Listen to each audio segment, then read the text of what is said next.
The Nokia Lumia 925 is the second flagship phone Nokia has added to its Lumia lineup in a week.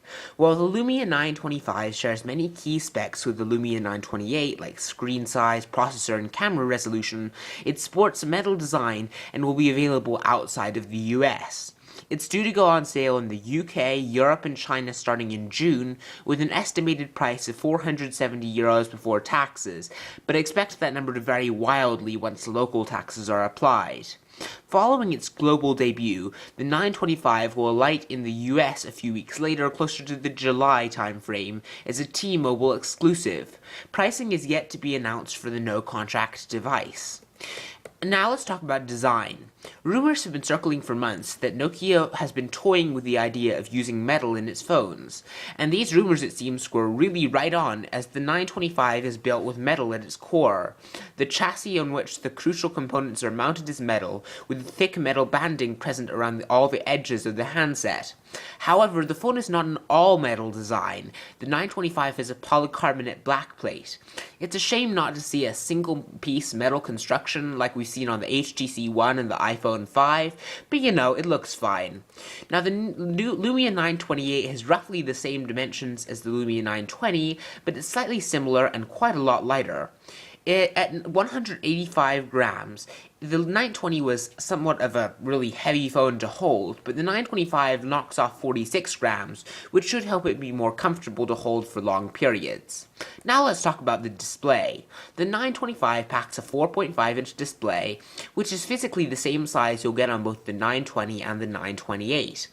However, the 925 and the 928 both use OLED screens rather than the standard LCD, which promises richer colors and deeper black levels, as they don't need to be backlit as do cheaper screens.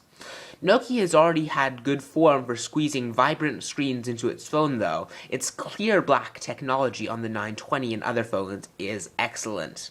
Now about the camera. The 925 camera, there's definitely a couple of tweaks with it versus the 928 and the 920. Sure, it uses the same 8.7 megapixel sensor as its predecessor, but Nokia explains that it's improved the optics in front of the sensor.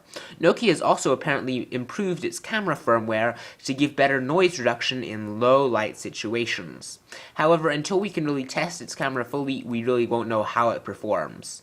Now, the Lumia 925 does run on Microsoft Windows Phone 8 software, and manufacturers can't skin the operating system like they can with Android.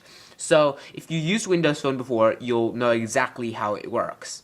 However, Nokia does throw in a lot of its own apps, including some of the Windows 8 apps. So, like turn-by-turn GPS satellite navigation, Here Drive, and other bits and pieces too.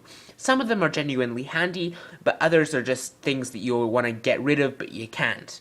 The 925 is powered by a 1.5 GHz dual-core processor, which is the same engine that's inside the 920 and the 928. It's easy to argue that Nokia needs to ramp up its processor if it wants to properly compete with the quad-core smartphones, but given that there's very little you can find in the Windows Phone store to tax a phone, it probably doesn't need to. So, in conclusion, with its new metal parts, the Nokia Lumia 925 is a sleek and attractive addition to the Windows Phone 8 range. Does it excite, though? No. It shares most of its key specs with the older Lumia 920, which doesn't really stack up well against the elite competition, such as the HTC One and the Samsung Galaxy S4. We'll have to wait and see if the slight tweaks to the camera and the more sturdy build will make the 925 a serious smartphone contender.